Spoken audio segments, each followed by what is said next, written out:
Well, thank you very much for staying with us here, and thank you so much for being along with us all this while. We're glad and grateful to have a new year, and we're glad and grateful to have you along with us as we travel this very important journey.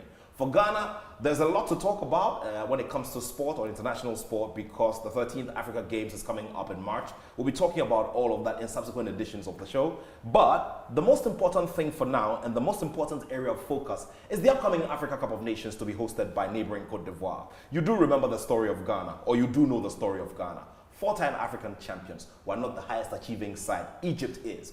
And considering the fact that Ghana was amongst the very first nations to hit that milestone and now is struggling to go on to number 5, many are concerned about whether or not Cote d'Ivoire is the ground for Ghana to go and break that jinx that has been in existence for the better part of 4 decades. This goes to tell us that anybody who is age 40, on the stroke of 40 and below, has never witnessed anything like Africa Cup of Nations glory on the part of the Black Stars here in Ghana before. So that is a very big area of concern and a very big subject for conversation as well. So today, we're taking close focus on the Africa Cup of Nations from an experienced mind, and also looking at what the possible opportunities could be for the Black Stars as they look forward to this one. Of course, there have been some days of training, the delays with having our big stars arrive in camp and all of that. But, well, as we go along, we're just going to look at the dynamics and how all of this fits into proper preparation in terms of mind and in terms of physique and technique and everything to get the Black Stars ready for this very big task in Cote d'Ivoire. But just as we go along and talk about honors, I'll be telling you about the Nguvu Swag Awards Night, which happens on the 12th of January at the Accra International Conference Center.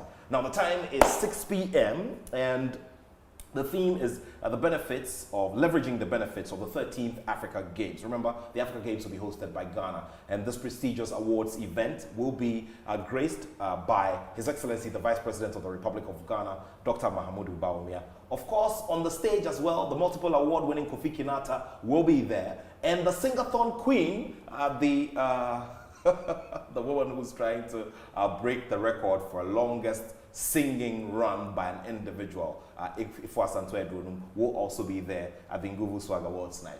And of course, I do remember that the 48th edition of the Swag Awards Night is sponsored by Nguvu Mining, Ghana Civil Aviation Authority, GOIL, the National Lottery Authority, Islamic Bank, SESHD Plus, and Malta Guinness, as well as Trillium Industries Limited. Do remember that is on the 12th of January, and the time is 6 p.m. at the Accra International Conference Center. So for sponsorship, tickets, and more details, just contact 0244280802. The 48th Swag Awards, another time to celebrate sports excellence. And we've come from a very thick and big time of spending.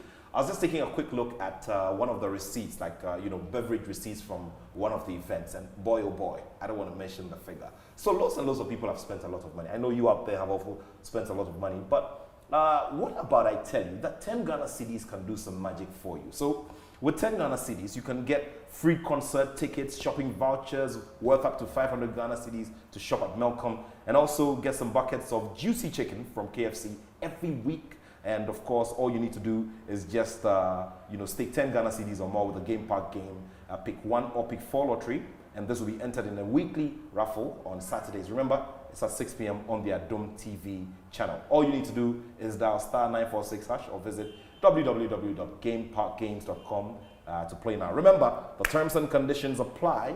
Game Park Games, more moolah, more power. It's time to get into the big conversation here on this special edition as we start off the year.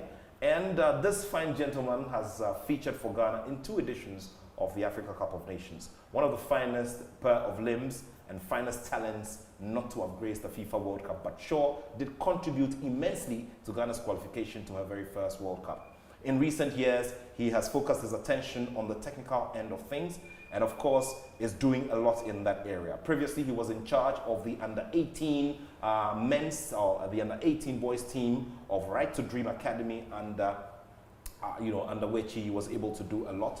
Of course, did quite a bit as well with North Zealand FC, who are a sister institution to Right to Dream Academy. And away from that as well, he's working on his UEFA licenses and looking forward to securing the highest badge, which will be a UEFA A. Now, away from that as well, he has become one of the most sought after names and faces when it comes to football punditry. He's worked with the Joy Sports team, was one of the biggest points of reference when it came to Joy Sports coverage of the Euro 2020 event live on the Joy Prime channel, and also has featured on Supersport as well on the same stage of the Africa Cup of Nations. Who am I talking about? The man who previously wore the number 7 jersey for the Black Stars, who some time ago had some dreadlocks, but now decided to put all of that away and stage a new look. Laryea Kingston is my guest here. Thank you so much. Thanks. Man Sabato. Yeah, thanks for coming. Yeah. Happy New Year to you. Many happy returns. Yeah, great. Today happens to be the 50th birthday of our big brother and friend, the executive council member of the Ghana FA, Randy Abbey. Randy Abbey celebrates 50 years today. I know he's your brother and friend as well. Yeah. We all know Doug has been all our friend. We've known Doug for a long time, and our relationship, it's something else. When he see you, the way he will receive you, and all that. I remember when I was playing for the Black Stars, he was part of the management members for the Black Stars team, and his contribution to our first ever World Cup was amazing as well. Wow. So someone that loved the game, and then off the pitch as well too, his personality is massive. Well, big salutes to Dr. Randy Abbey, Executive Council Member of the Ghana FA, who celebrates his 50th milestone. Of course, this 50th milestone runs through the rest of the year, so we'll have various activities as well. Laryea, let's begin with you. I mean, what have you been up to in recent times? I mean, since you bid farewell to Right to Dream, with your exploits there and everything. Yeah, so far it's been very good. My focus is more of coaching, and I feel so excited to be part of coaching group. And trust me, I'm really enjoying every bit of it. I know it's very difficult comparing me being as a player and then coaching as well. For me, I think coaching is very, very difficult. When I was a player, it looks like I only think about myself. Only go on the pitch and then try to focus on myself, how I'm going to perform well, then help the team as well. But being a coach, you have to think for a lot of people.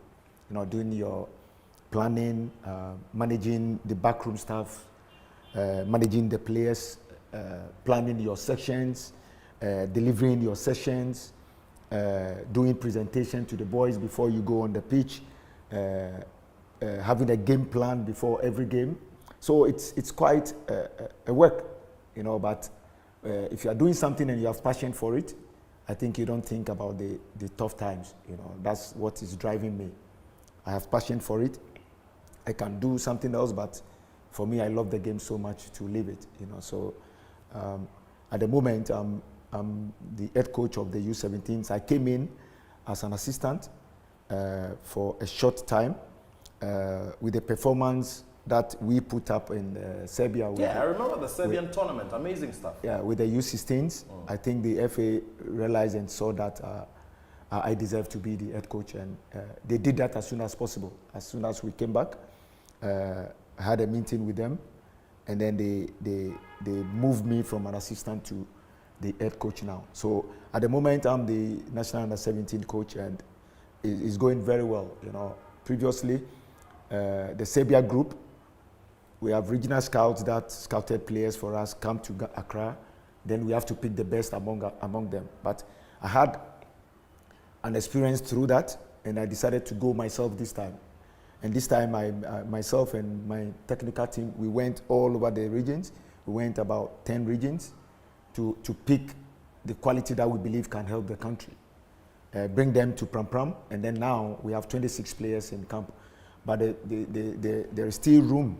If I see someone who is better than the one that I have there, he also gets his chance. So at the moment, this is the focus. I'm focusing with the national under-17 men's team, and it's been very long since we qualified to major tournament with the U17. So that has been my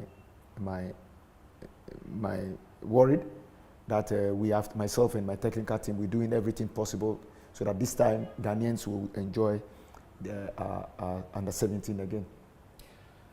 Do we have? Is there hope? I mean, you are the experienced one. You played at that level, and God being so good, you found your way back. This time, you're operating from the dugout. I mean, in years past, we've had to deal with issues of age cheating, for instance, and all of that. How are we dealing with all of these things at this time in 2024, when we want to revive that interest and also get ourselves back there? We won 2 titles in the 90s. Yeah, 2 world titles. Yeah, for me, I think it's very, very important to take that job. I took it because I've been there as a player, and I had experience with the U17s as a player. In my time, it was 1997. We were runners-up. We went to the final with Brazil. We lost like 5 minutes to finish the game. We were leading 1-0. They equalized, and then we lost the final. So as a player, and then now coming back to coach the same, it gives me a lot of memories as a player. So that also have helped me to understand the mentality of that age group. And you speaking about like people not picking the right age group and all that. That's why I took it upon myself to go out there myself and then go and look at the boys. After that, this is what I did. I assign my team manager to go to the, if we pick you, I send my team manager to go to your school to go and verify and check your right age in the schools before I take a decision of bringing you to camp. So far it has been very good and clean exercise. Also, one thing we have to know that we have to go through the MRI before you be eligible to play in the WAFO and the African Cup of Youth Championship. So because of that, I did a lot of inquiries about the previous U17s, and the previous one, they had some challenges last minute, final minute. About 80% of the players failed the MRI. So last minute they have to be bringing new players in. That's technically it won't work because you, the coach, you not work with them. You don't know what they are bringing on board. The players doesn't know what you are expecting from them. So I took it upon myself and make sure spoke with the FA, with the FA support and Dr. Pambo's support. I think we took each and every player that is in camp now through the MRI exercise.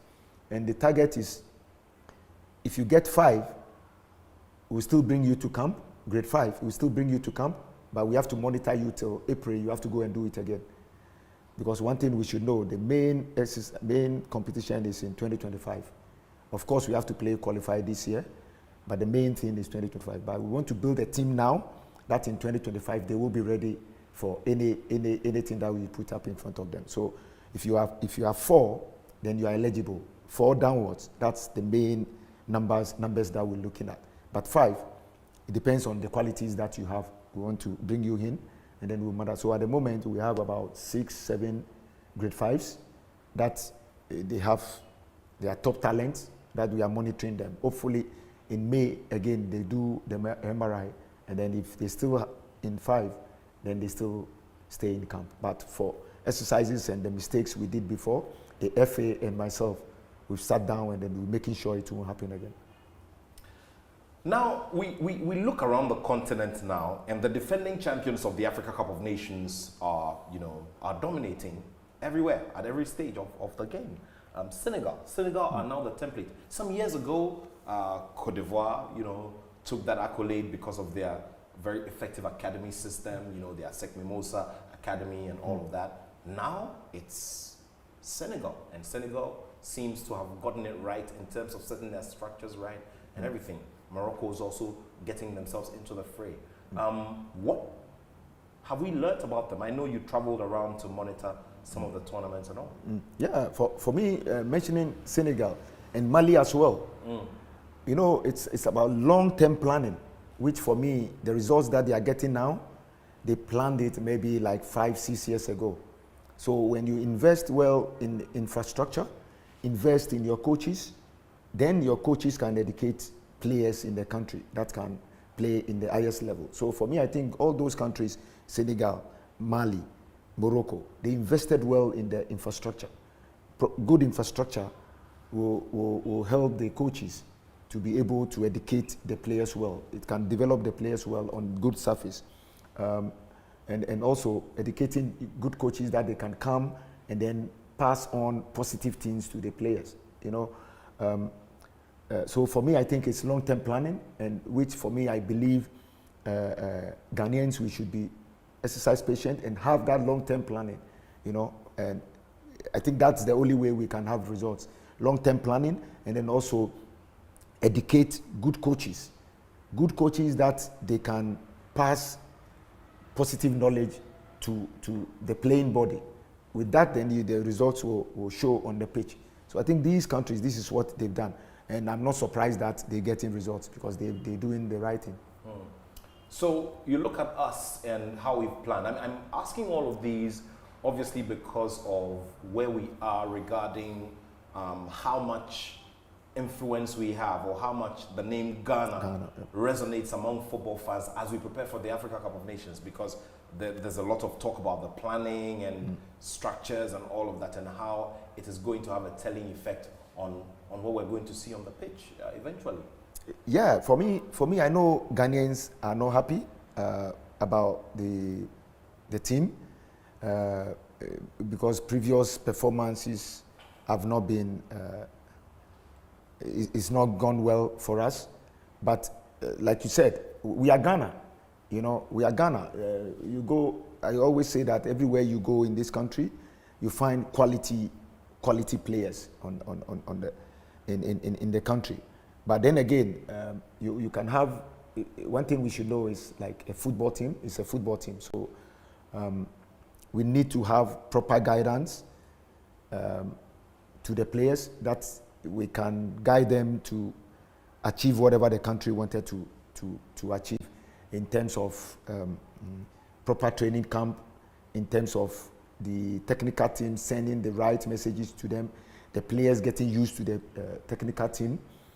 I know they went to camp very late, but most of the players that have made it to the final list, they've stayed with the technical team. So already the players know the technical team, and the technical team know the players as well. So the state that they are in now, the main focus is game plan to our first game in Ivory Coast. I know it's going to be tough. It's not going to be it's not going to be easy for the team, but the most important thing is our first game. If you get it right, I think we'll have a smooth tournament. Well, if you just joined us, we're having this conversation with Ghana legend Laryea Kingston, who is now a coach, and he's been doing a lot in terms of coaching, in terms of scouting, and also football punditry on international networks, and is bringing his thoughts to bear as we look forward to what will hopefully be a good Africa Cup of Nations campaigns in the face of all the difficulties. We're going to be talking about the difficulties in a little bit, but Laryea, I'd want us to talk a bit about the game, the Namibia test game on Monday, and how much we can draw out of it. Namibia decided to also camp here in Ghana, and that sure will bring a lot of benefits to them, especially as it's just next door in Cote d'Ivoire. But let's talk about the phenomenon of players and their release to national teams. The conversation about the placing of our leagues, the scheduling of our leagues, and how it should be in sync with that of Europe. This conversation has gone on and on and on. And now one bug that bit us years ago is coming back to sort of manifest itself again. It's taken a while. It took a while for Inaki Williams to return. Coach David Moyes spoke about, Kudus Mohammed said, look, I mean, if Mo Salah could play that last game, why couldn't, Kudus play? I mean, you also had similar challenges when you played at Hearts in Scotland. Yeah, I think that's a massive challenge for the players and the teams as well. Because when you look at things, your country is your country. You have to honor your country. So previous years, I keep saying that I wish CAF can do something that they can at least move the tournament at the same time the Europeans are playing their European Cup as well. With that, teams will be happy their top players are leaving, because at the end of the day, maybe talking of Kudus now is one of the key players in West Ham team. And then as a technical person, a player that I'm building the team around is going away for like a month. I remember the video of the little boy who said he wanted Ghana to be kicked out early so that Kudus could return. Exactly. So these are some of the things. But then again, you have to think about your country first. So for me, when I was playing for Hearts, and I had similar situations like Iñaki Williams and Kudus Mohammed, what they are in now, I stood on my grounds and told the team, yes, you are paying my my wages for me, but every player's dream is to honor his country. I have no choice, I have to go. I know when I come back, I'm going to fight back to win my position, my spot again, but playing for my country, I think, is the key, is every player's dream to play for their country. I know the clubs will suffer, but you cannot say no to your country. At the end of the day, turn your back to your country. It's going to be very difficult. If CAF can find a way in future, they can move the tournament to a certain, maybe the same time the Europeans are playing their European Cup. Then again, all leagues will be on hold, and then players can go and honor their national teams. I think is going to help a lot. But I don't think it's fair on the national teams, and then it's not fair too on the teams' behalf.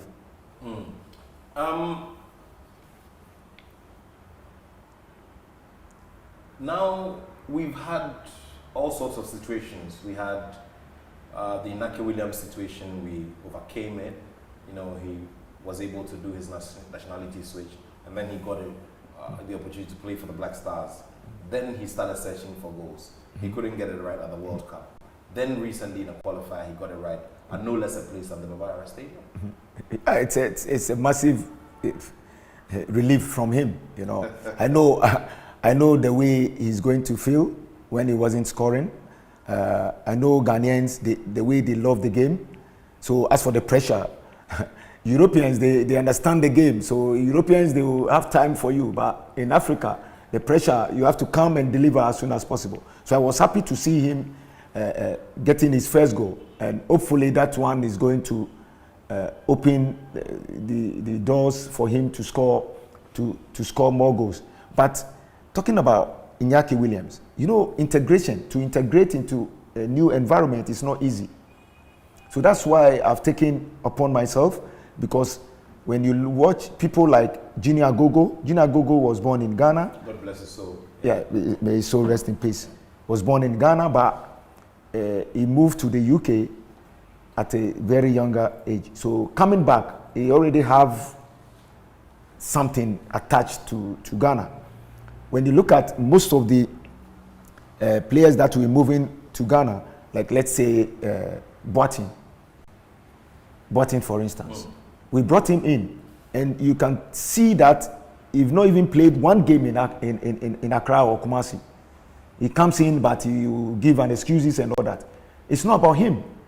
Maybe the facilities, he's not used to the facilities, maybe. So when I took over the U17s, this is what I suggested. I put it to the FA. I told them, okay, because previously they said they don't bring young players from Europe, Ghanaian born in Europe, to come and play the youth national teams, which for me I think is okay, because they want to give a player in the village an opportunity. You see, but looking at Iñaki Williams' situation, looking at Quincy Osu-Abeye's situation, looking at Boateng's situation, they come in and they struggle to adapt, integrate. So these players, Iñaki Williams, imagine if we are bringing him in to come and feature in youth national teams. Before he gets to the Black Stars, he's used to the environment already. So we won't have those problems. So I put it across, and now, for me, I think they back in it. They asked me to cast my net wide. So as I'm sitting here now, I'm looking at Ghanaian-born kids that are playing in Europe and maybe America, everywhere, Australia, everywhere. So that when they make it to the first team, it will be easy. We won't have those challenges like Iñaki Williams is facing now. Well, while we do all of this, we'd also want to delve into a bit of history as well. Would be looking at the team, would be looking at the players. 80-90% of the players have had little or no Afcon experience at all. And we'll be getting into that as well, and how it could have an effect, or it could be a blessing in disguise later on. But do remember that this is a conversation with Ghana legend Laryea Kingston, who has had 2 appearances at the Africa Cup of Nations. Remember, the Africa Cup of Nations is just a couple of days away, and as things stand, the Black Stars are supposed to play a friendly against Namibia. We'll see how all of that goes. But now, let's throw the focus on you and the Africa Cup of Nations. You have a very twisted story, I mean, in terms of fortunes at the Africa Cup of Nations. Now, you know, during your first appearance, when you clearly were in very, very good form, an incident took you away and it denied you a chance to play in the World Cup. Yeah, those things are, you know, it happens, but you know. Have you moved on from that emotion and all of that? Yes, I've moved on. I've moved on. By any time someone reminds me of that, like I always feel down about it, because you know, we are in the Nations Cup, and after a month we go into the World Cup. Yeah. And during that time, you have contributed greatly to the campaign. So we played the World Cup qualifications and then the Nations Cup qualification together. And we've qualified the team to the World Cup, qualified to the Nations Cup. You went to the Nations Cup, and then you had some challenges with the suspension and all that. And then in 1 month time, World Cup is kicking, and you will not be eligible to play. For me, if you ask me today, if I'm happy with my career, yes, of course. I did everything. I want to play in the Ghana Premier League, I did. I want to play outside the shores of Ghana, I did. I want to play in the senior national team, I did. In fact, I graduated from the U15s, U17s, U20s, the Olympic team and the senior team. So if you ask me, in my career... You've done a full cycle. Exactly, but the main thing is the World Cup. The World Cup is every player's dream to be there, which I don't have it in my CV, but I believe being a coach, I can definitely get there and experience it as a coach as well. So that tournament we did not even enjoy the tournament. We've qualified. Why didn't you enjoy the tournament? Yeah, the reason is the team that we had that time, before we got to the World Cup, we have a lot of injuries. Sule Mutari wasn't 100% fit. Michael Essien was out through injury. Stephen Appiah was also half fit to the tournament. Matthew Amwa 50-50. So before we even went to the Nations Cup, most of our key players that were in top form, that qualified the team to the Nations Cup and the World Cup as well, we lost about 4 or 5 key players in the team. So definitely the starting 11 will be weak. So for me, I think that is the only problem we had. And talking of myself, Sule Mutari, Stephen Appiah, and then Michael Essien, and then we missing 2 out of that. Myself and Stephen Appiah, we couldn't do it all. We had other players that came in to be there, but we've played a lot of games together. The way we can gel up, other players that came along to play with us, it will take us time for us to get used to it. So these are small things that I think cost us in that tournament.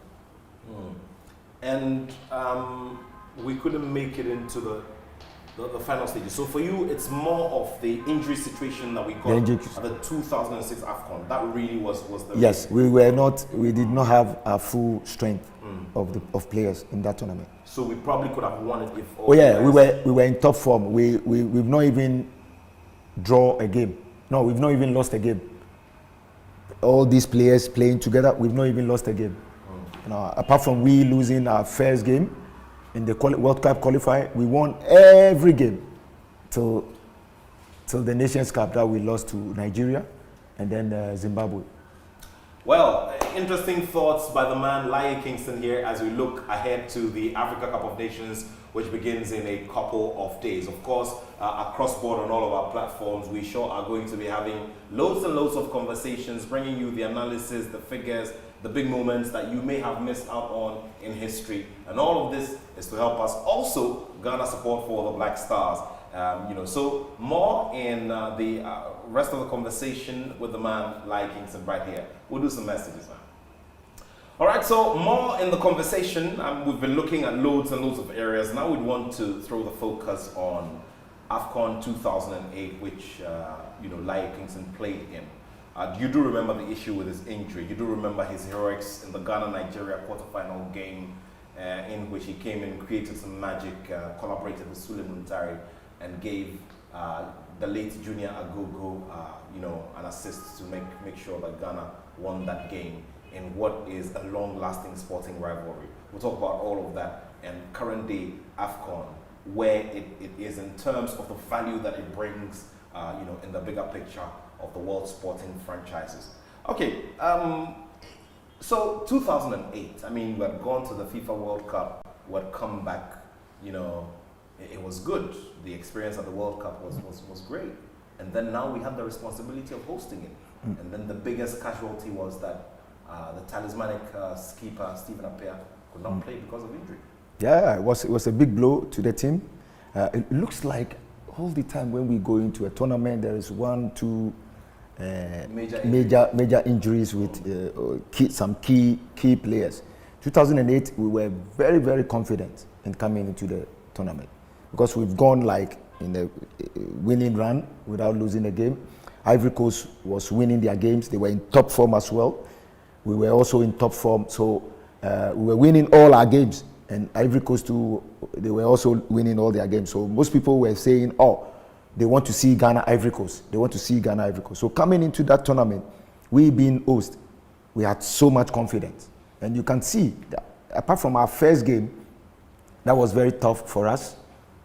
After that win against Guinea, every game was tough, but we managed to enjoy the game. We managed to dominate every game, even the semi-final against Cameroon. We dominated play. That 1-2 was through suspension. Then the coaches have to adjust, move players from their main position to different positions. And then they got excited in the name of Michael Essien. John Mensah got suspended. And then they have to move Michael from the midfield to the back line. To the back line. He got excited. We were dominating play, got excited, he got carried away. He's thinking, I'm playing in the middle. He was playing in the midfield for Chelsea. National team is playing in the But originally, Essien was a defender. He played at the back when he was in St. Augustine's before he went to the 17 team he played. Yeah, he changed when he moved to Europe. Yeah. He changed to the midfield when he moved to us. But we all know he's a centre back. Yeah. But he played midfield after he left the shores of Ghana. He played midfield throughout. So during the tournament, he got carried away. He got excited, carried the ball, came through the middle and left the back line. So there was a leakage? There was a leakage. Attoh got the ball and then he realized Essien is out of position, then played through ball 1-0. We dominated play. For us, we knew the tournament is for us. Because every game as the tournament progresses, more stronger we become. You can testify that in the third place game against Ivory Coast in Kumasi. Yeah. We smashed them. Yeah. We smashed them 4-2. We smashed them. And Ivory Coast too lost to Egypt. So it looks like the third place game is supposed to happen in the final. But for me, I think we lost it. We lost it against Cameroon through injuries and all that. And I wasn't lucky as well. Tell me about that situation. I remember an interview you granted us,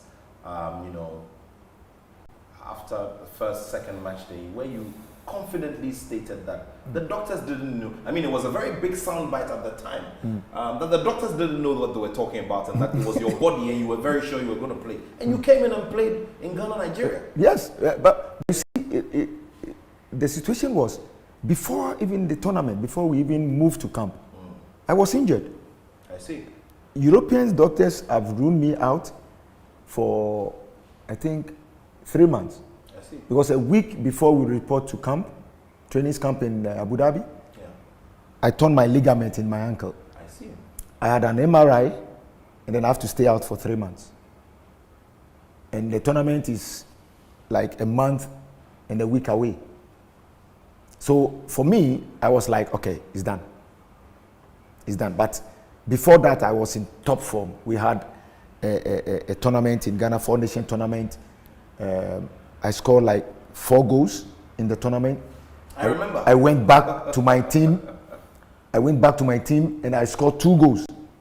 So within a week, I scored like 6 goals.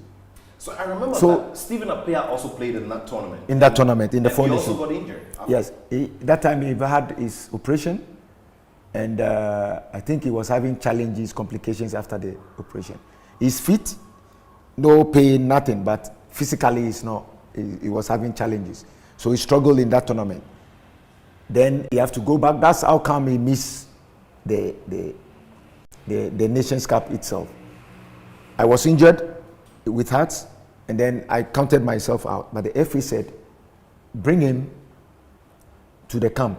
Let our doctor to assess him. And truly, I went to the camp. First 2-3 weeks, I wasn't training with the team. I was just doing rehab. But after the 4th week, nothing. I was running, I was playing. So I trained the whole week, play one friendly game. The last friendly game that we played before the tournament, I was fit. I played 90 minutes. I was fit. I started the tournament, and then in training, I got injured again.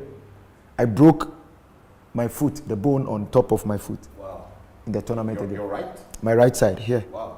I broke it. It was a training game, a possession game, and then John Mensah stepped on it. It was a 50-50 ball, and then step on it.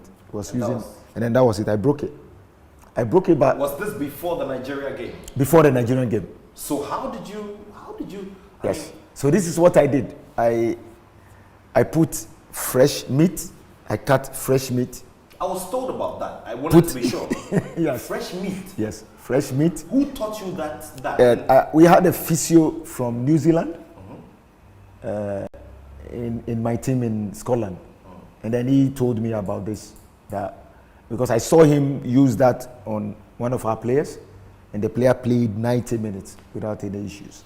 So this is what I did. It's just like the placenta woman, who used to use the horse's placenta to. Exactly, because so you put fresh meat on it. Fresh meat. For I cut long? it. A steak. Yes.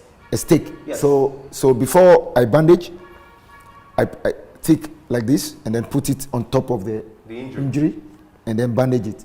So the flesh meat is like our meat. Yeah. So it will meet it before it will get to you. You see, that's the concept. I don't know whether it's mind game, and trust me, I played nothing. So in layman's terms, the pain is absorbed by the fresh meat. The fresh meat, because the ball have to touch before it gets to the flesh, before it gets to me.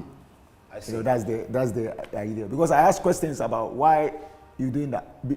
Beginning, I wasn't sure the player will be able to play, but I played 90 minutes.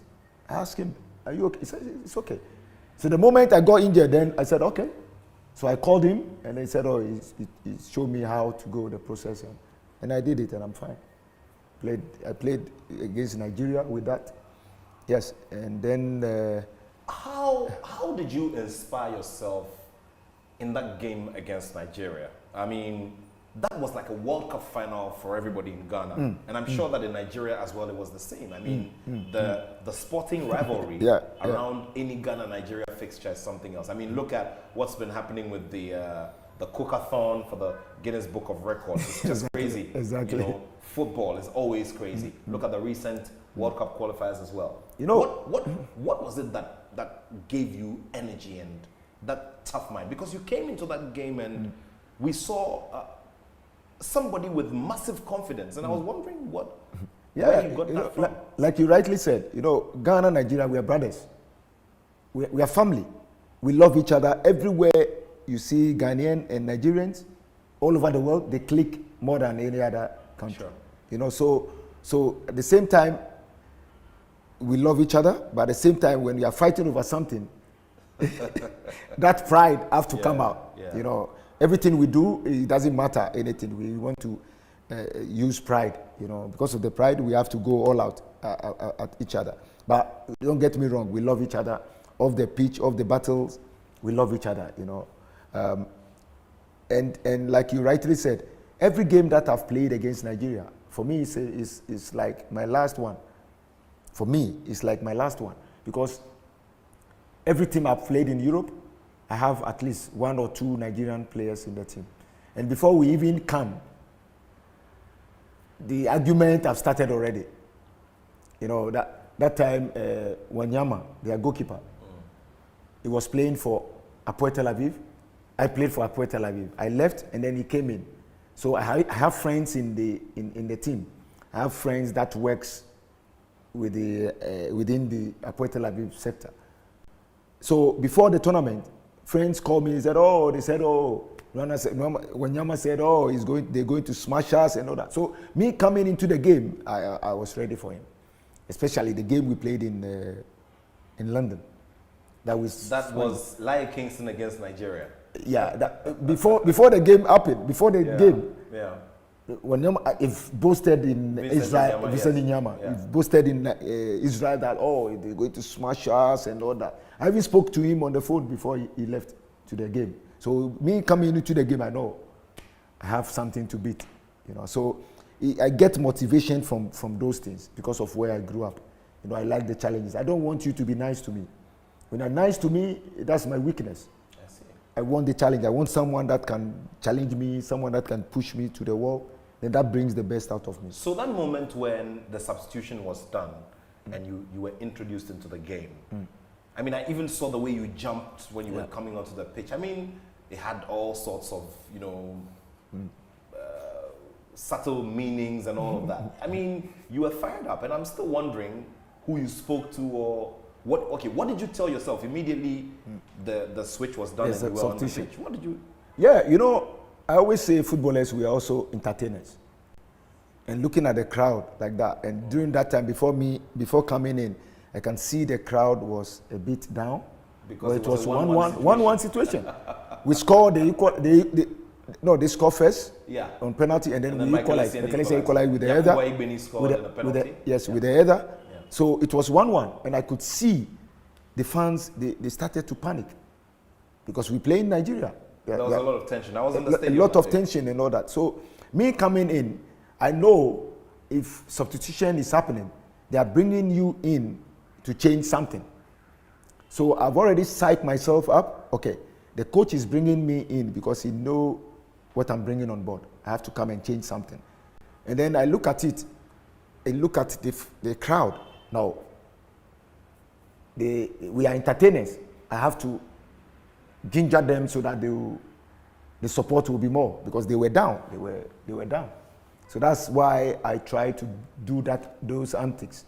Jump with the left foot 3 times, jump in the air, and then shake my body. Then the crowd. I remember it was something else. So it was something that it was a mind game that I played on the fans to come behind us, and then after we got the winning goal, the rest is what? Just let us entertain the fans. Let them enjoy.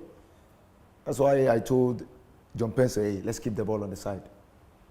Bring Taitawu close. Create overload on the side against him. Then play him along. That's it. I see. So you got injured again before the Cameroon game? Yes, in the warm-up. I see. The same injury. I see. It got aggravated. Yeah, the same injury. During the warm-up, the passing drill, someone hit it. And then again, started feeling it. In trouble. Yeah, so I have to go off. After that, I have to stay out for I think 8 weeks. Wow. Yes. So my team in Scotland, they were so annoyed. They were not happy at all because one, I was injured already. They said, no, don't go. Now you are done with the Nations Cup. You came back and you have to stay out for 2 months. So I understand. I understand their frustrations that Nations Cup players leave and go. Maybe they will be injured. They come back. They cannot play for them, and all that. They're going to lose them for a month. So I understand. I understand what they go through. Looking back, would you have wished to have played in a few more Afcons than you did? Yes. Yes, I could have gone more. I could have gone more because I remember I missed the 2010 one and then 2012 one. I was still active. 2010 I was active. I was still active. I mixed it through injury as well. I was injured during that period. And then 2012 I was out of the national team. I wish I could have gone more. I see. Because it's the biggest stage on the continent. Bigger stage. Every player wants to be there. Let's take a look at the current generation and what they are confronted with. Obviously, there's a lot of reference to the kind of quality that you guys had when you were there. We've had a couple of switches when it comes to the technical direction of the team. I mean, we've been talking about 2008. Between 2008 and now, we've had quite a number of coaches. You place it against a situation like that in Senegal, and you're asking yourselves, are we able to ever do that? To have a coach of the Black Stars team who will have longevity, who would have a target set for him over a certain number of years, irrespective of the situation. Do you ever see that happening? Yeah, I can see that happening. You know, it's not everything that we will say, but looking at the current management of the FA, I think the first 4 years look like now they are trying to figure out what can they do to settle. But this time around, the first term is gone. The other term, the other 4 years that they are on now, I'm seeing a lot of positives. And for me, I know very well, and we've had some conversations. I know now the FA wanted to be consistent in terms of coaches, you know, because when you have consistency in your technical team, that's the only way you have a solid team and results. So I think currently, the FA, they wanted to do that, and that's what they're looking for. But one thing we should all know, coaches are hired to be fired. You know, the only thing that will keep you on your job is results. So the moment you started getting bad results, you should be rest assured that you are going to lose your job.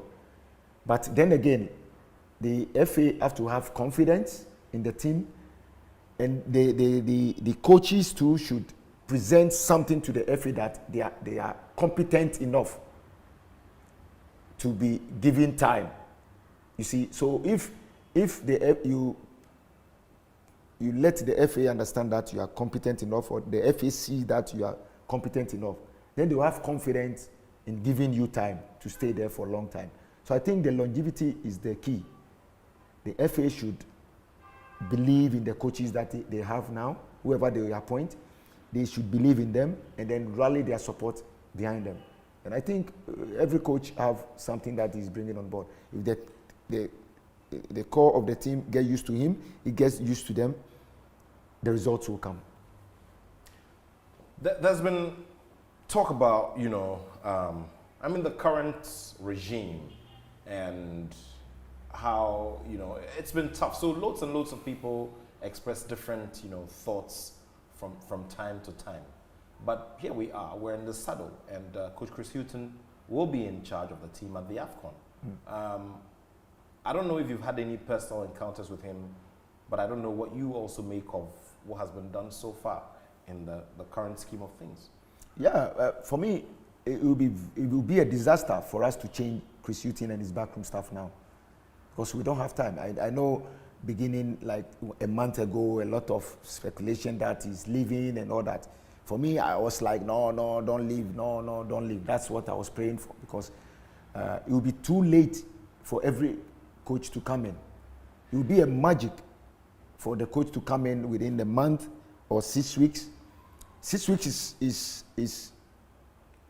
okay for a coach to take a new team and then try to turn things around. 6 weeks. I mean, we saw the example of Jamel Belmadi in Algeria. Exactly. Every coach needs 6 weeks. You know why? Because for me, the way I work, 6 weeks, now I have to go through the phases. I take 1 week to go through each phase. So I have 4 phases, whether on the ball and off the ball. So I need 4 weeks to educate, preach my what do you call it, my ideology to the group. So first week I pick one phase, coach that. Second week I move to the second phase, 3 and then 4. So I have 4 weeks, and then the next 2 weeks it's all about what? Sharpness. Because now they know the concept, so now you have to sharpen them up. With that 6 weeks you are fine. But in Chris' case, it was too short for him to leave, and then another person comes in. So I was so happy that the FA maintained him. The number of players that he have now, at least he's played at least 5 games with them. So he should know them, he should understand them, and then they should also get used to what he's expecting from them. So I know Ghanaians are not happy. Ghanaians are not happy with them. For me, I've watched the team several times. I had the opportunity to be with the team. This is, from where I'm sitting, this is what I've seen about our style of play now. We just need a little bit of intensity in our play, whether on the ball and then off the ball. It looks like when we are on the ball, we play too many passes. So because of that, the opponent, they will recover early and then drop and stay behind the ball. It makes it difficult for us to go behind them. We should be able to have a little bit of intensity in our play when we are on the ball. Off the ball too, especially when we start the game, you never know what the opponent is bringing on board. So go and press high. Press them high and see how they will deal with it. If they can deal with it, then you can have plan B. Drop, and then in the middle, wait for them to make mistakes.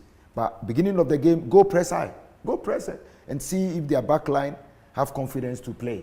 If not, if they can play, then you settle. If not, then it's a trigger for you to punish them with it. I don't see the intensity in their play. They should have a little bit intensity in their play. How do you coaches feel when the fans assess the performance of players and teams on the basis of aesthetically fine football, or or what they just see on the pitch, without giving it a bit of a technical look? For instance, the period where many were criticizing Jordan Ayew for not being, an effective player on the pitch, when in actual fact he had been given another role on the wings, and he was not necessarily the arrowhead, at the top of the attack. Yeah, for all those things, it depends on the coach. The coach knows. You can see a player playing for a different coach in different role, but for instance, maybe the way Chris Hughton is using Jordan, if I'm to be in Chris' shoes, I will use him differently. When you look at Kudus Mohammed, he normally use him as a 10, but if I'm to be the coach, I would prefer Kudus Mohammed as false 9. Then again, it depends on how the coach wants to approach his games. You see, of course, the fans, they will criticize you, they will say the way they see the game. But you, the coach, have to believe in what you also have. Bring on board. Of course, listen to them. But sometimes you can listen to them and take something from what they are saying. But at the end of the day, you are the one that will make the final decision. You know what you are bringing on board. So believe in what you are bringing on board and make it work. You can play players in different positions according to the way you want your team to function on the pitch. It's you and your team. You know what you want to do to win games for us. So me, for instance, I'll put my feet down and then place players in positions that I think can help me.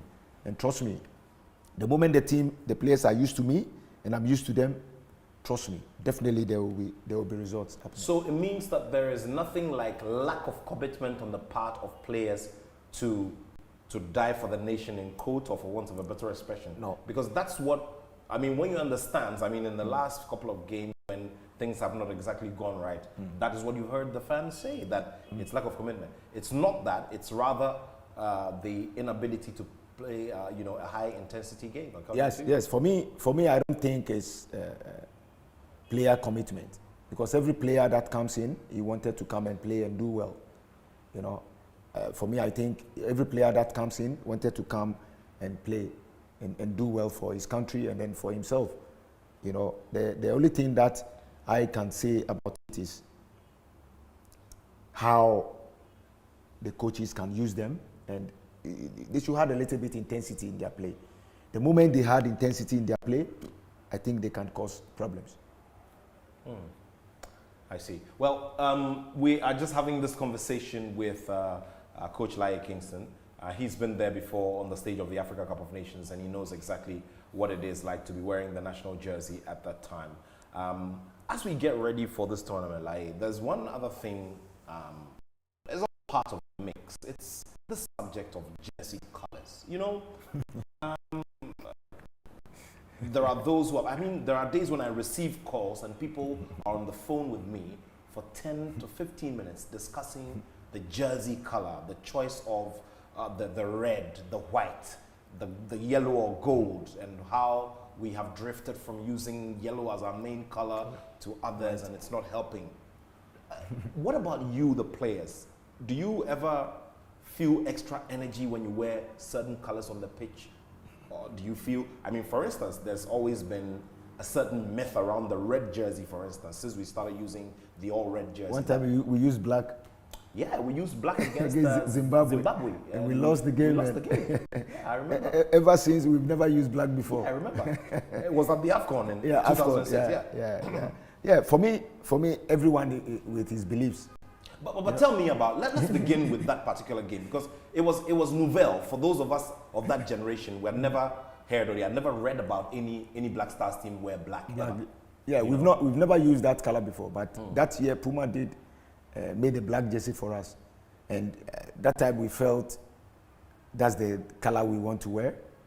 And so it was something you all agreed on, or no? It's the colors that the FA choose. Okay. So we had like two colors, white, and then the black jerseys.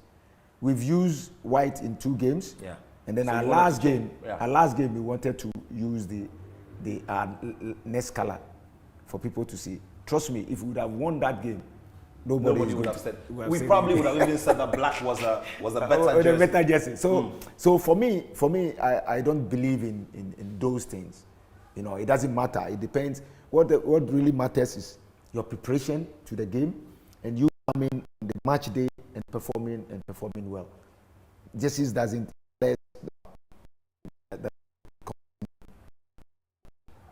So any color would go for you, whether it's a uniform. It's a uniform. Most important thing is what is in you, what I'm bringing on board. My performance on the pitch is the key.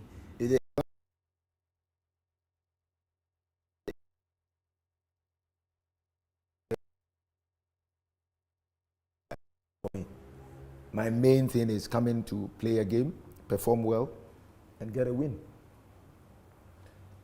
When you look back at the Afcon and the opportunities you have had, which day would you consider the most worthy one, in terms of the memories?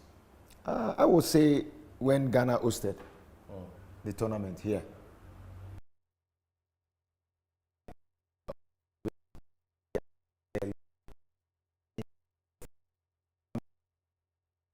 It's amazing, and Ghanaians did very well. They trooped into the stadium. All Ghana games, stadium was full. So for me, I think that's massive experience for me, and I'm very, very happy. I'm very happy that I was part of it. The fans do definitely have something to do with it, don't they? Yes, they do. They do. We need them. For me, if I'm playing and the stadium is empty, I don't feel good. We are show business people. People think only musicians are show business people. Footballers, we are also the same. That's true. Because imagine World Cup final. Millions of people watching across the world. If you have a touch on your feet. If let's say I'm playing and the ball is on my feet. Everyone that is watching all over the world is watching me. So show business. I have to do something for them to enjoy, have fun, break their hearts sometimes, break their heart sometimes, but that's the fun part of this game. That's the fun part of this game. You never know. You can, when I enter into coaching, sometimes you prepare very well. I can prepare very well throughout the week. The sessions will go well. My team talk will go well. Players are training well. Preparation will be on top, but on the match day, sometimes the players comes in, first 10, 15 minutes, they will be lost. They will be lost. What accounts for that? It depends on the approach. Especially sometimes they're warming up. Maybe they've not warmed up well. And also sometimes during the week, you've loaded them with session, with training. So they are it will take them time for them to come into the game. So it depends on the situation. Sometimes warm up, and then also maybe the load is too much on them. Or maybe you've used players, they've had more minutes, and you are using them in that game. So it takes them time to adjust. Some of them too, they can start very well. But during the later part of the game, you see them going down. So it depends. It depends. Well, interesting thoughts there. The man Laryea Kingston here with us on Joy Sports, Joy Prime, and Joy 99.7 FM as we look ahead to the Africa Cup of Nations in neighboring Cote d'Ivoire. The Youth and Sports Ministry put out a release recently giving guidelines as to how it will be smooth for people to travel, travel across the border to go and watch games. And of course, that has some requirements we're sharing with you as we go along. But do feel free to send in the comments as we always do. And I'll be sharing them with Laryea as well. If there are questions in there, I'll be asking him as well. Still here on this special as we look ahead to the Africa Cup of Nations and its big kickoff. Well, still having the conversation here, and loads and loads of very interesting, thoughts. The fact that you can possibly, I'm not saying this is from a very, this is from a very inexperienced and not so technical point of view, the use of fresh meat. And you do remember, the Serbian lady who previously was hired by some players of the Black Stars to come and help with the horse placenta. Maybe it does some magic. Laryea Kingston has shared his Afcon experience with us. I don't know about you out there. But let's just throw the focus on the Black Stars squad that has been called up by Coach Houghton. So most of them do not have, Afcon experience. The most experienced player here obviously is Captain Nathaniel Attoh, who has had seven appearances. Yep. Okay, so let's begin from the top. From the goalkeepers. So Lawrence Atizigi is the one who is new to this stage. Richard Ofori participated in the year 2017 and in 2019, 2 appearances. Jojo Wolokot was in the recent one in 2021. And then we come to the defense. Ali Seidu is new to the Africa Cup of Nations. Dennis Odoi, new to the Africa Cup of Nations. Schindler is also new to the Africa Cup of Nations. Gideon Mensah, same. Hamid Fatau, also new to the Africa Cup of Nations. And then you come to good old Daniel Amate, 2015, 2017, and 2019. Nicolas Opoku has not appeared at the Africa Cup of Nations. Alexander Jiku was there in 2021. Now, Mohamed Salisu has not had any Afcon experience. Samed Salis, no Afcon experience. Jonathan Soa, no Afcon experience. And then Baba Idrisu was there in 2021. Then you come to Majid Ashimeru, same. He hasn't had any. Elisha Owusu, obviously recently discovered and given a chance to play in the Black Stars team, yet to see any Afcon experience. Richmond Lamte, same. Kudus, same. Now, Andre Ayew was there in 2008, in 2010, 2012, 2015, 2017, 2019, and 2021. Königsdorfer, yet to taste Afcon, action. Osman Bukari, same. And then Joseph Pencil in 2021, that was his first experience. Now, Jordan Ayew is the second most experienced. He's got four, yes. So in 2015, 2017, 2019, and 2021. So this tournament will be his 5th tournament. Ernest Nyama doesn't have any Afcon experience. Inaki Williams is also new to the stage, and Antoine Semenyo also new to the stage.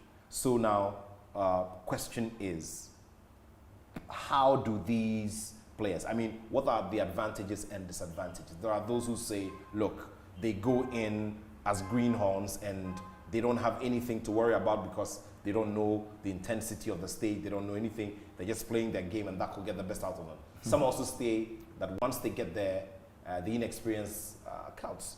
Yeah, for me, I think one thing they should know, that they're playing for Ghana. And Ghana, a lot of people have so much respect for them.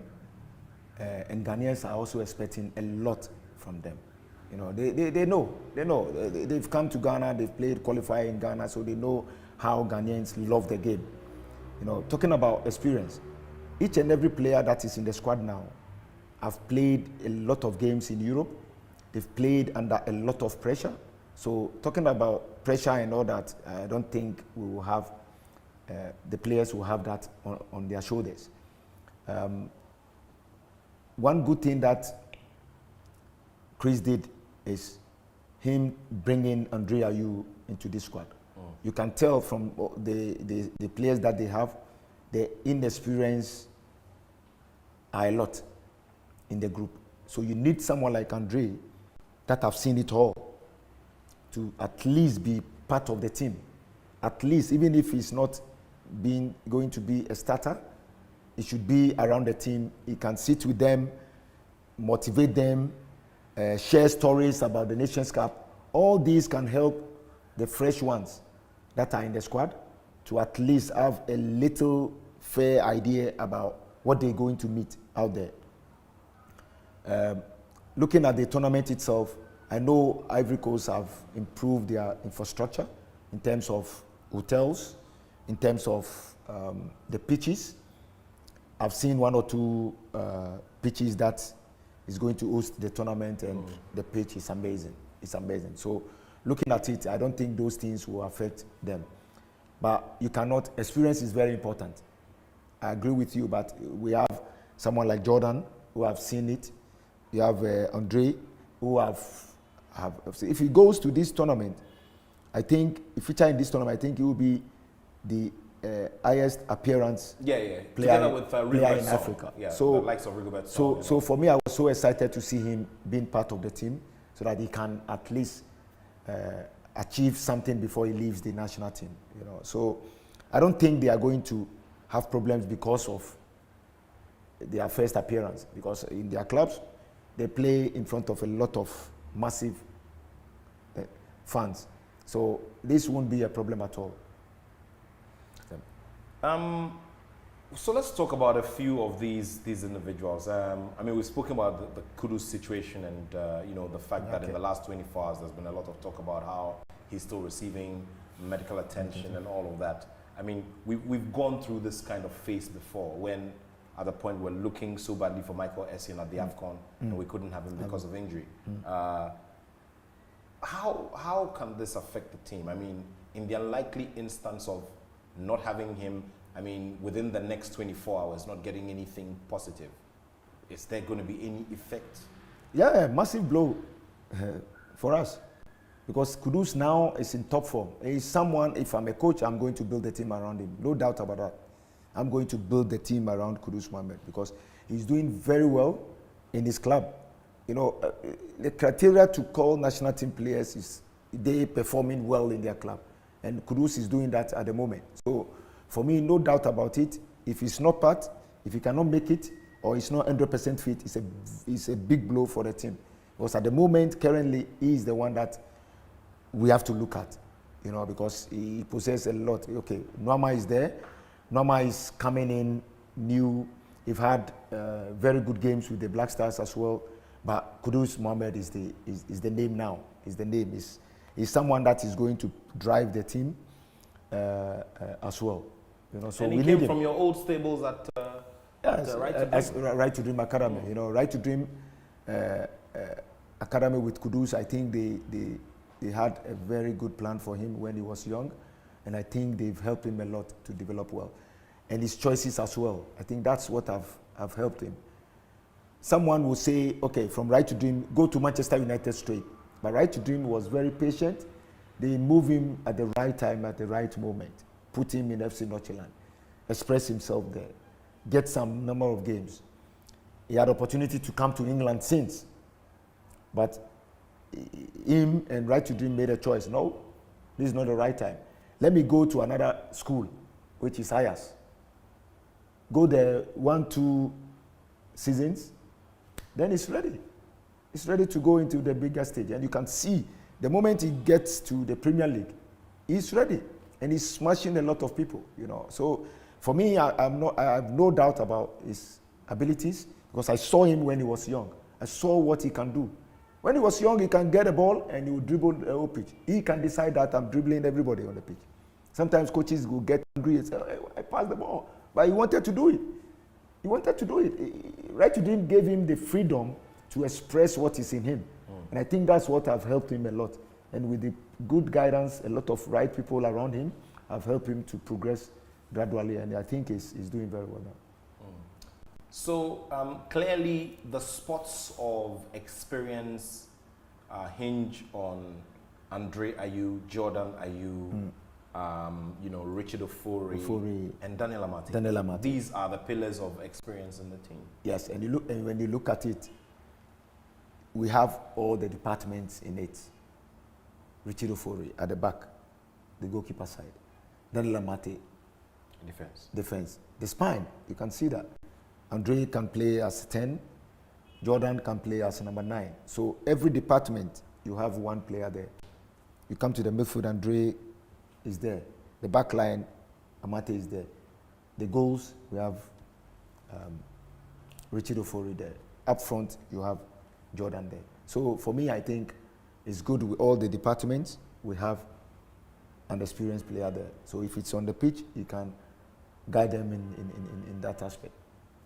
Have you been trying to figure out who would have made your top 11 if you were in Chris Hughton's shoes? I mean, based on you know, the squad that you saw, you know?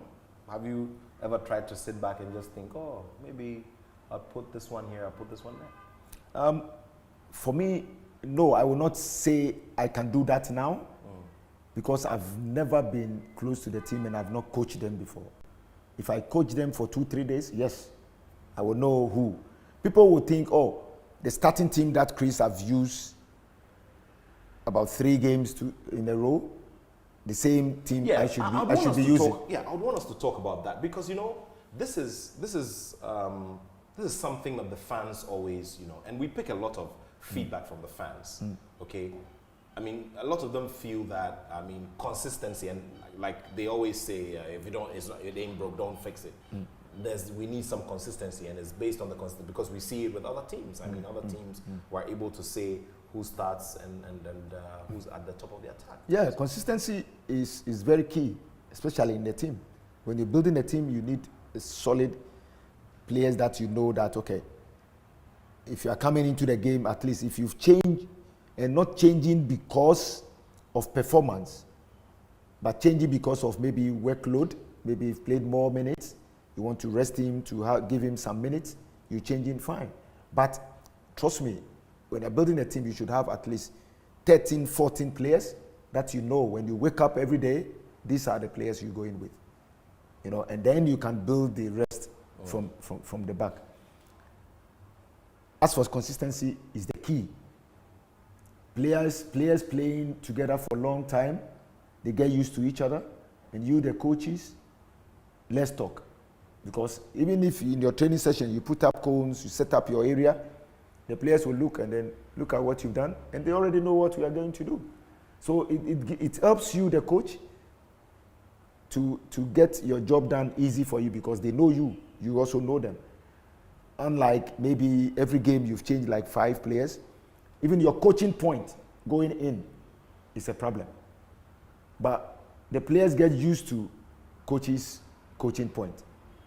For example, my squad with the U17s now, I can sit back and scream, find the line, and they already know. If you bring one new player in, if I say find the line, they wouldn't know.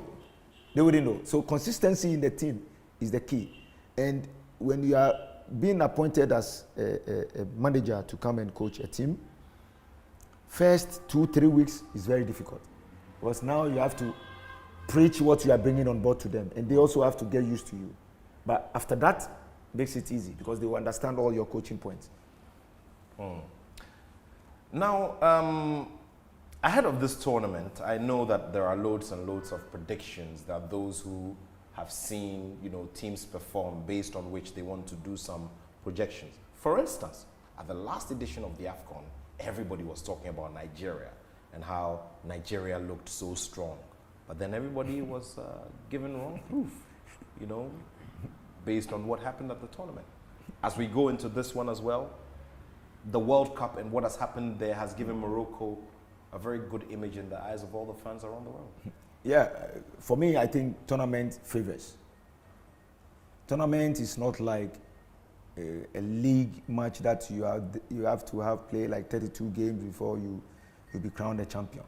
When you can go into the tournament, and if the tournament favors you, you have your first win, you qualify to the next round knockout stage, you are in one goal, you move to the next one. Before you realize you are close to the cup.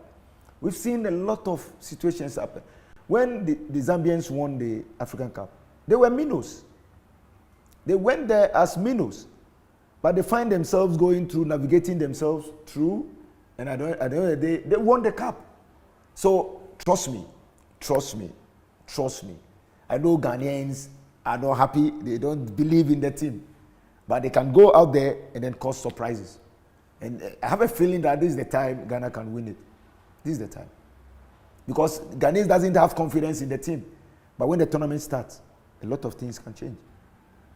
Keto Kweku, the FA president, said that sometime during the week. He spoke about how big teams can go and crumble, and that was the experience. I mean, we remember 2002 when the defending world champions France went to the World Cup, played against the newcomers Senegal, and they lost. Yeah.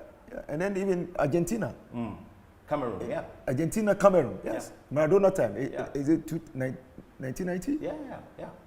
Yeah. 86 or 90? Yeah. 1990, yes. Yeah, 1990, yeah. They won the 86. They won the 86. 1990, they came in, and then Cameroon gave them a surprise, you know. So, okay, just last World Cup, Argentina, Saudi Arabia.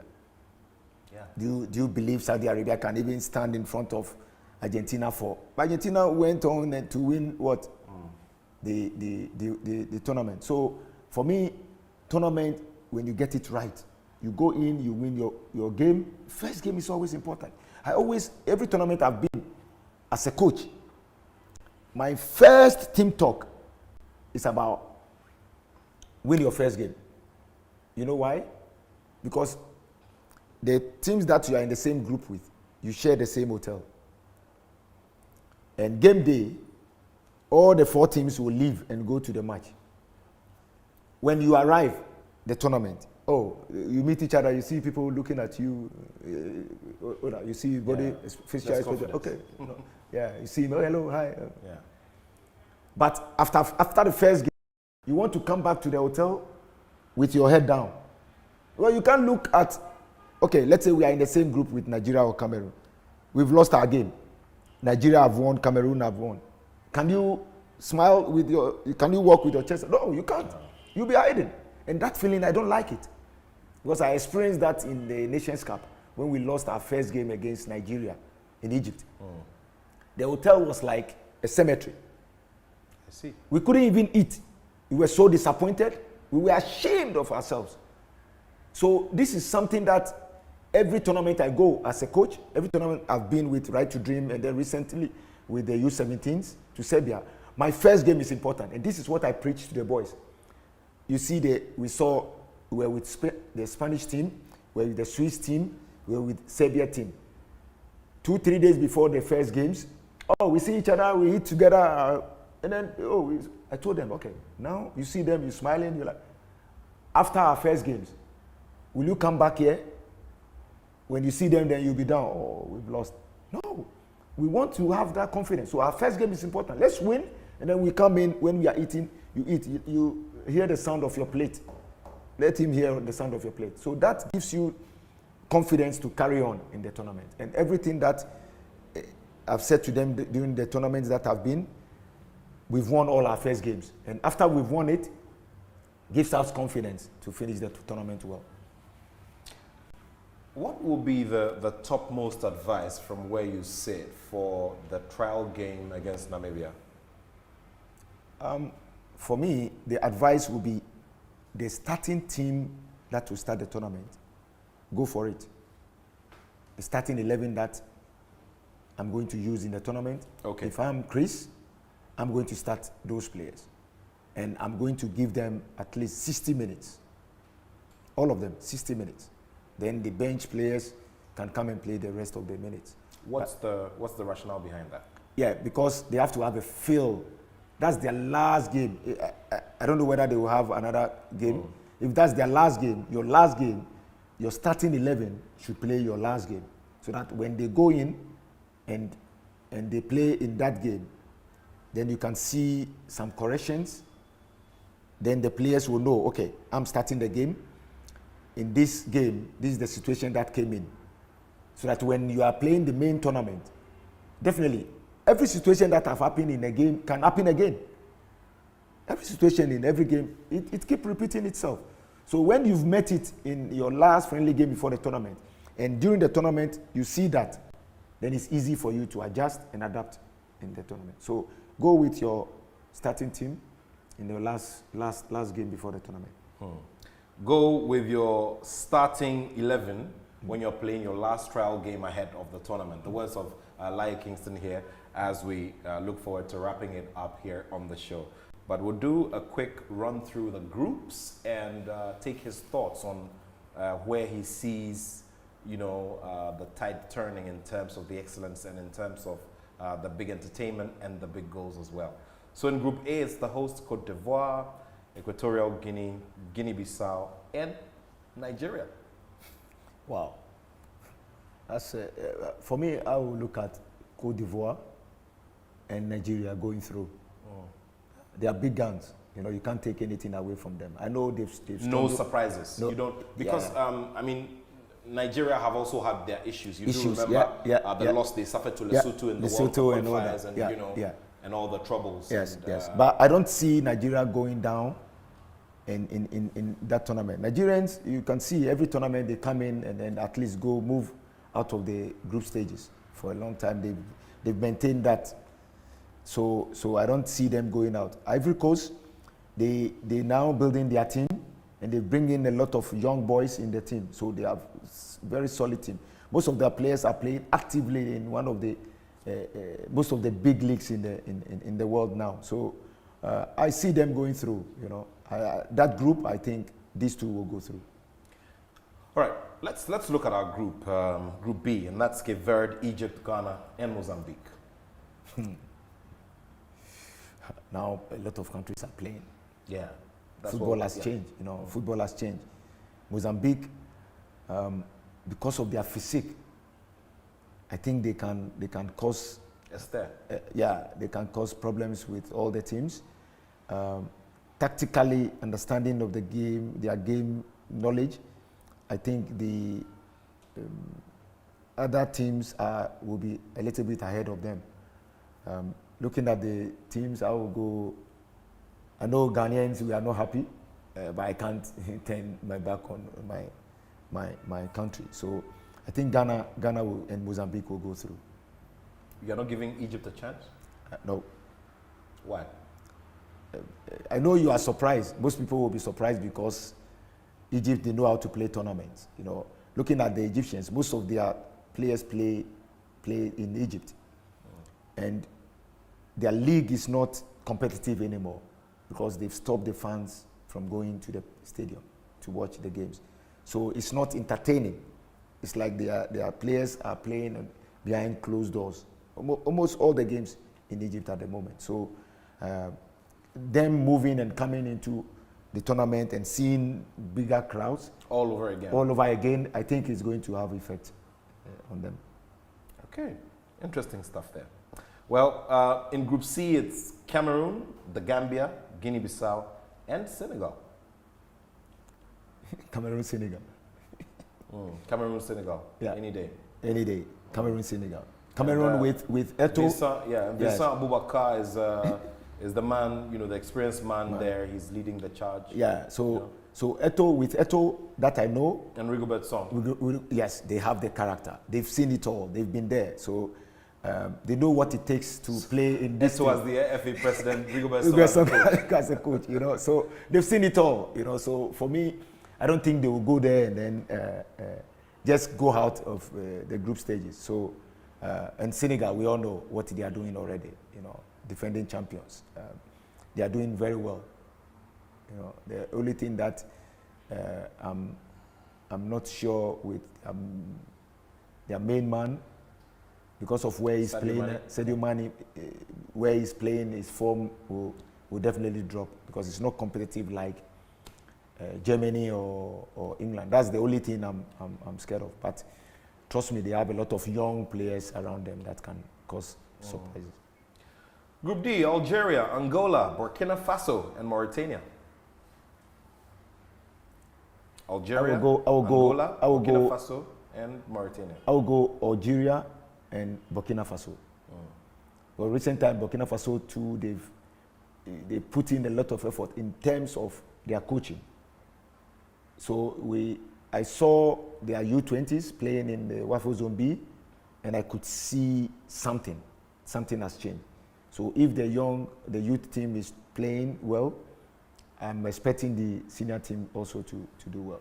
Algeria, we know that they are very good in tournaments. Their leagues are very competitive. They have a lot of players playing in the domestic league, and of course they won the last two editions of the cup. Yeah. Yes. So. Mali, Namibia are friendly match opponents. South Africa and Tunisia in Group E. Wow. Tunisia, you can't write them off. Tunisia, you cannot write Tunisia off as well. So I'm looking at Mali, constant, you go through, and Tunisia as well. Mali and Tunisia. And then we look at DR Congo, Morocco, Tanzania, and Zambia making up Group F. DR Congo, Morocco, Tanzania, and Zambia. So I'll go Zambia and Morocco. Zambia and Morocco. Yes. Morocco, the investment they made is amazing. And showed at the last World Cup. Yes, it showed at the last World Cup, and you can see they are doing the right thing. When you watch them play, you can see their coach have learned very well. That's modern football. Loads of transition in their play. If it's necessary to press high, they do. If they have to drop early to come and defend their box well, they can do that as well, and then cost you by the offensive transition. So me watching them in the last World Cup, I think I was so convinced that they come in here and they are contenders. Let's wrap up the conversation, Laryea, on the note of reward, financial reward for our various platforms. Now, at the last edition of the Euros, we saw a figure around 28.5 million euros. Now, the winner of the Africa Cup of Nations will earn up to $7 million US dollars. Okay. For you, the senior players, when you meet and you're having your conversations about this particular element, what are the conversations you have around it? Because I'm also looking at the preparation that sometimes some of the teams make, which is sometimes even close to these amounts, and Yeah, for me, I think if we're comparing ourselves to the Europeans, one thing we should know, different markets. Okay. You see, sure. different markets. And when you look at the sponsorship around the European Cup and the sponsorship around the African Nations Cup, massive difference. The marketing aspect. For me, I always say Europeans, the marketing in Europe, and then even the packaging of the tournament itself, it's mind blowing. It's different from Africa. So definitely you have people coming in to sponsor. So clearly CAF has work to do. Yeah, they have. They have to. They definitely have to do more than what they are doing. Look, I guarantee you, I've seen a lot of Nations Cup. The attendance in the stadium, it's shocking sometimes. you know, you watch Nations Cups. Hopefully, Ivory Coast will not be like that. They will fill the stadium. They have to. Watch European Championship. By now, tickets is sold out. And obviously, you were talking about the economy and all of that. Economy. Relatively, yes, the exactly. as well. Exactly. Two different economies. So the money involved, trust me, I will not be jealous with the Europeans. They are in different markets. The marketing aspect over there is different. You know, even in terms of selling tickets and all that. It's already sold. Most games is sold already when it comes to European tournaments and World Cups and all that. African Cup, they now go into the gates and then buy tickets there. You know, so it's different market. Well, time to wrap it up, Lai. I wish we could just keep going on and on and on, but I'm sure we're going to have more conversations as we get closer and closer to the day. But what will be your final message to the players? If you found yourself with them and you had to say something to them, what would you say to them? Yeah, it's simple. You know, they know we are Ghanaians and we love the game of football. I know there is pressure on them, but they should be themselves. You know, they should listen to the technical team and then play according to what the technical team is bringing on board. Trust me, results, winning games, Ghanaians will root behind you again. Rest assured that some of us, we are rooting behind you. So go out there and exhibit, show whatever you've been taught and whatever is in you. And trust me, the sky will be the limit. Lai, thank you so much. Thanks for having me. Great having you this fine afternoon. And guys, ladies, friends from all over the world, thank you so much for watching and listening as well. And so let me just remind you before we go about 10 Ghana cedis and what it can get you. Okay, so 10 Ghana cedis can get you free tickets for concerts, shopping vouchers worth 500 Ghana cedis or more at Malcolm, and some buckets of juicy chicken at KFC. So all you need to do is just stake 10 Ghana cedis or more in the Game Park Game Pick 1 or Pick 4 lottery to be entered weekly on Saturdays. And bingo, you are in there. So all you need to do is just to ensure that you dial *946# or visit www.gameparkgames.com to play now. Remember, it will be on Adom TV. I'm talking about the draw at 6 p.m. today. And so remember, terms and conditions apply. Game Park Games, more moolah, more power. And oh, big ups to everybody who turned up at last night's edition of the repackaged Joy FM 90s Jam. Oh my goodness. We're going to continue to talk about it for a while. There are those who are asking for a repeat, and so we'll see what happens. But hey, big ups to everybody. It was such a big one. And so once again, we'd like to say big salutes to Dr. Randy Abe. Happy birthday to you. Happy 50th birthday to you. It couldn't have come at a better time. We're praying that the positivity around your 50th birthday will help the Black Stars to do something massive in La Côte d'Ivoire. Thank you all. And I'll be back to bring you another must listen to and must watch. My name is Nathaniel Attoh, and I have love for sport.